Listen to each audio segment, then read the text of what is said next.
Vejam só essa história aqui, viu? Zé Paulo, Thaís, ouvintes, Rafael, todos que nos acompanham também pelo youtube.com/Rádio Bandeirantes Oficial. A juíza Valdete Souto Severo, da 4ª Vara do Trabalho de Porto Alegre, no âmbito do Tribunal Regional do Trabalho do Rio Grande do Sul, pediu licença remunerada para presidir a Associação de Juízes para a Democracia.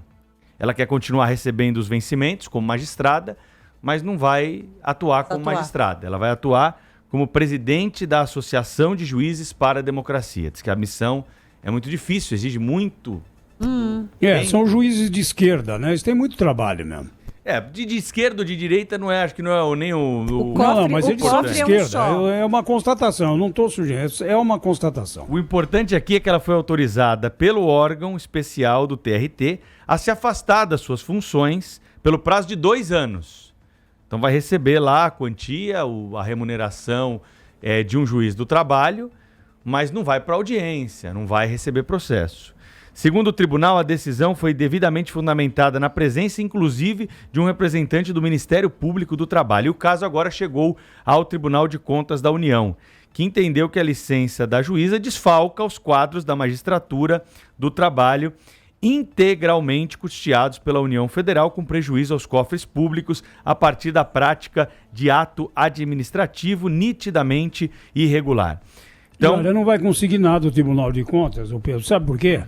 Porque o cargo que ela vai ocupar é equiparável a um cargo sindical. E o trabalhador tem direito a ser afastado do mas emprego. O juiz não pode ser sindicalizar. O juiz Sim, não mas pode. é uma associação. É proibido pela lei. Por analogia, é parecido. Não, mas é proibido o sindicalismo da toga. Não há essa possibilidade. É uma associação, não é uma associação. Sindicato. Mas aí não se pode fazer analogia se a lei... Analogicamente, nós podemos considerar assim, como se fosse um sindicato. Eu não vejo grande assim, problema não. nisso aí, não. Como eu vejo problema problema na atuação dessa associação. Não, peraí, Zé Paulo, é muito mas grave a gente vai isso. pagar para um juiz... A gente vai pagar para o juiz ficar fazendo... defender a classe deles, para ir lá mas fazer ele estará, teoricamente, defendendo a democracia. Não é mais importante a defesa da democracia? Não, mas defende a democracia, mas nas suas horas vagas, né? Nas suas horas de Desculpe a ironia. descanso. Não, a gente entendeu a ironia, mas mesmo assim, mesmo que ele estivesse defendendo o outro lado, Zé Paulo, não importa que lado ele vai defender, ele é pago pelo Estado, inclusive para não ter lado. A gente vai pagá-lo para ele assumir um lado e defender a própria categoria, que absurdo é esse? E outra, o Pedro, eu quero até engatar aqui no destaque que você chamou. O TCU, ele realmente não tem poder né, assim, ele não tem um poder de punição só aponta, né? E tal. Ele aponta, mas ele tem sido muito mais atuante desde o impeachment, né, desde que ele assumiu a imposição ali da lei de responsabilidade fiscal, questão das pedaladas e tal, ele tem sido muito mais atuante e protagonista nessa fiscalização, coisa que não chegou ainda no Tribunal dos Estados e nem dos municípios, pelo contrário. Mas vamos lá, vamos manter a história aqui. O TCU também está de olho lá nos gastos das passagens do STF, quer dizer, é essa noção ou essa apropriação do recurso público que os funcionários tomam, da cabeça dessa juíza, que só porque está lá, porque ela é a juíza, ela vai poder continuar recebendo, da mesma forma que o ministro do Supremo Tribunal Federal, porque é ministro do Supremo Tribunal Federal e vai fazer uma viagem a trabalho, carrega a mulher de primeira classe, classe executiva, porque é mulher dele e o Estado tem que pagar por isso. Que absurdo é esse, entendeu? Acho que é uma distorção completa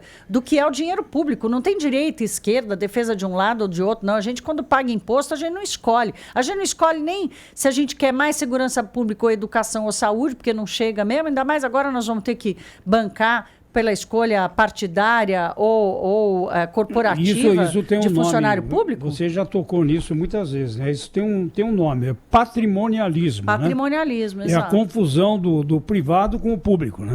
E a justificativa dela, viu, Thaís, é que o juiz não pode ter outra fonte de remuneração que não seja a magistratura e o ensino em universidades, né, a atividade de professor. Então, ela não teria como se sustentar na associação. Olha que absurdo. Como é que alguém senta na frente do computador, escreve um texto desse, tem coragem, né, num país que está passando por dificuldade financeira, que está tentando colocar cada vez mais a moralidade à frente desses velhos costumes, encaminha um pedido desse para o tribunal ao qual está vinculada, pedindo para não trabalhar, para exercer atividade de política em defesa do judiciário, né? E no fim das contas não é em defesa só do judiciário, é em defesa de algumas causas que o Zé Paulo lembrou aí, mas para mim essa é uma questão secundária, né? Já que essa associação aí defende Lula livre, defende outras coisas. Defende a ilegalidade da reforma do trabalho, por exemplo, da reforma trabalhista. É a mesma associação que diz que a reforma trabalhista não vale. Embora tenha sido aprovada pelo Congresso Nacional. Claro, porque a reforma trabalhista faz com que a Justiça do Trabalho, que hoje é a maior do mundo, né? Não existe parâmetro no mundo do tamanho de uma justiça trabalhista como a no Brasil. Então, o caso diretamente a eles. Fica pior ainda quando a gente tem a informação, Thaís, de que na primeira negativa ela chegou a negociar com o tribunal e isso é totalmente fora do razoável, da legalidade. Negociar o número de audiências e número de sentenças que ela iria proferir. Quando houve a primeira negativa, olha, não, você não pode se afastar totalmente do cargo. Então vamos chegar no meio termo aí. Vamos compor um acordo aqui. E aí ela chegou a sugerir que ela ia proferir 30 sentenças mensais, né? E participar de 20 audiências, esse era o limite.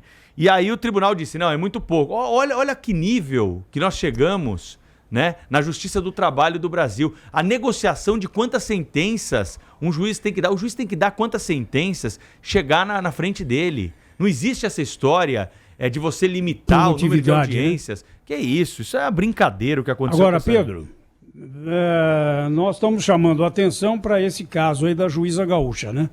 Agora, fique você sabendo, e os nossos ouvintes também, que essa é uma prática comum.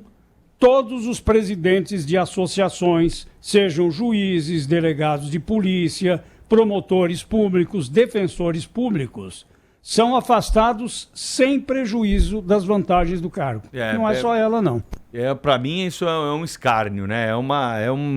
É algo que não está vinculado à função pela qual ele foi submetido a um concurso, foi aprovado e jurou exercer exatamente a sua função em defesa da sociedade, em defesa da legalidade. Quando você tem alguém pago com dinheiro público para ficar fazendo política em prol de uma classe, isso certamente está afrontando o princípio da moralidade.